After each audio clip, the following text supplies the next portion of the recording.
I know that I could use this if I wanted to. I can use this piece instead if I want to because it is a little bit bigger.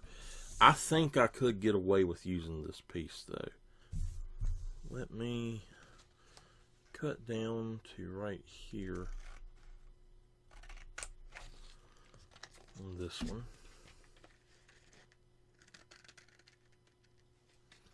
Alright. Now if you're doing something that is a little bit smaller than the ones that I'm making, I make these at this size because I like to have them where they are a lot, well not a lot, but I like to have them a little bit bigger so I can actually have room to draw. If they were printed, I would be making them probably 2 by 5. So what I'm going to do here is go on and see how many of these I can get over here as well.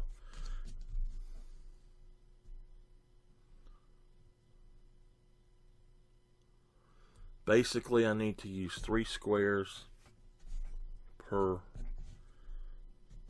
each one. So there's 1, 2, 3, and then I'll have there's 4 I can do here, and then I'll have 1 more I can do on this side, I guess. Well, let's see.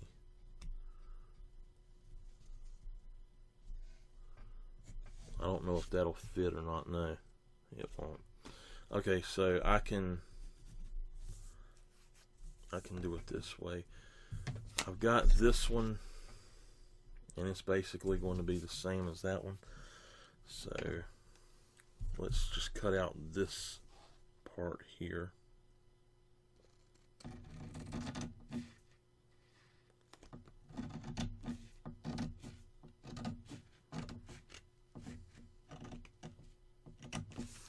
Now you can use a paper cutter if you want to.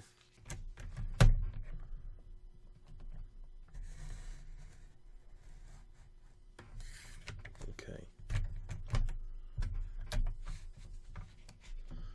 Now, hopefully I didn't go too far in. I didn't. Okay. So I'm going to go on and finish this off with scissors now. And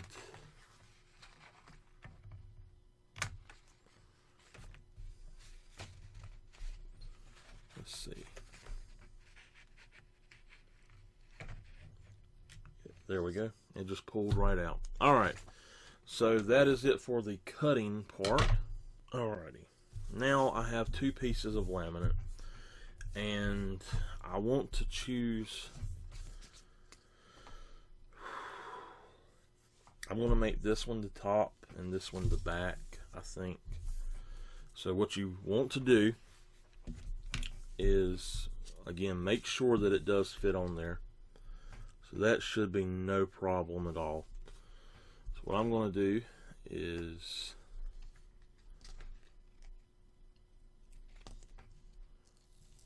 peel off just a tad bit of this. Now there's several ways that you can do this. You really want to have this squared up before you do anything. So I'm going to go on and pull that all the way off. Then I'm going to use this to actually help me release my finger from it. And now, if I can do so, I would like to, I guess I'm going to have to put this down here like this so I can see where the edges actually are. So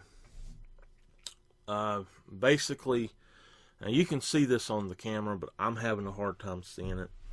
So basically what you want to do is make sure that you have everything in the right spot. I want to get that lined up.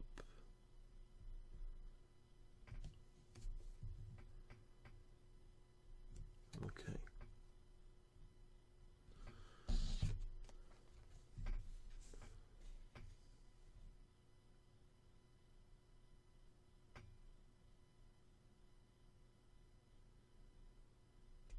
Because once you start putting this down, it's not going to come back up.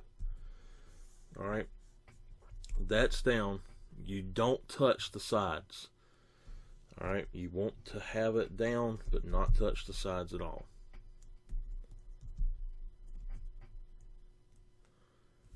Alright, now you can do the back first if you want. However, I suggest doing the front first, because you're going to have the most control, I think, over the front, because you don't have this other piece on top of it. Now for the back, I am simply going to pull this piece off if I can ever grab it.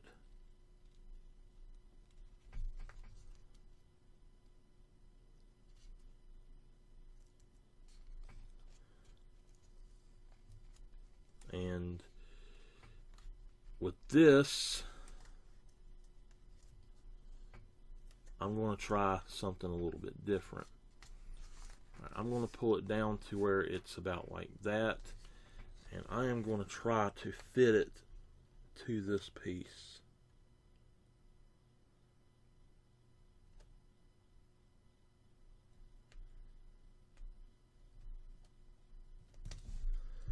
Okay, now I've got it right there.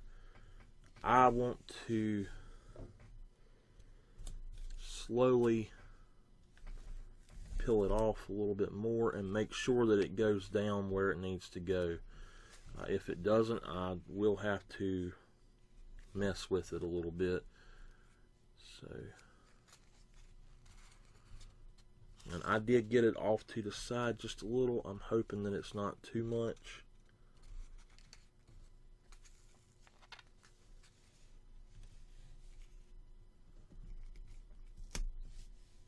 Alright, when you make sure that it is in the right place, you just roll it out like that. Do that, and if you have a bone folder, you want to smooth it as much as possible on the back. I don't really like doing that much on the front. You can, but you have to be, don't be quite as heavy-handed, because your artwork will get messed up if you move this too much.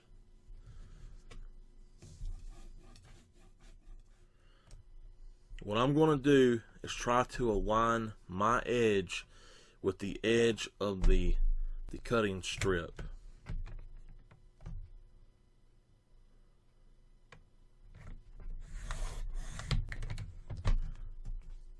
So I cut off about an 1/8 of that.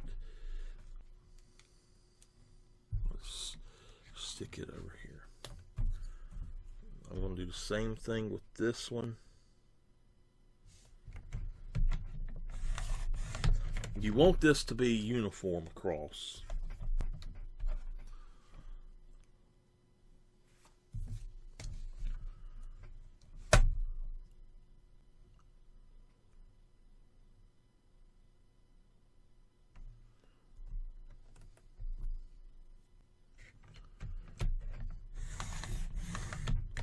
I like to do a double swipe just to make sure. And I should have one more left to do.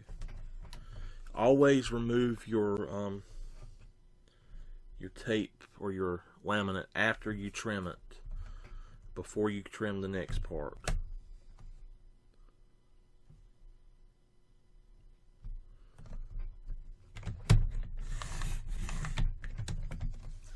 And it's always great to measure before you do this and make sure that it's right before you actually go and trim it, because it is extremely hard if you trim it and it's not in the right place. Now, from here, what I'm going to do, I'm going to go on and cut out the hole.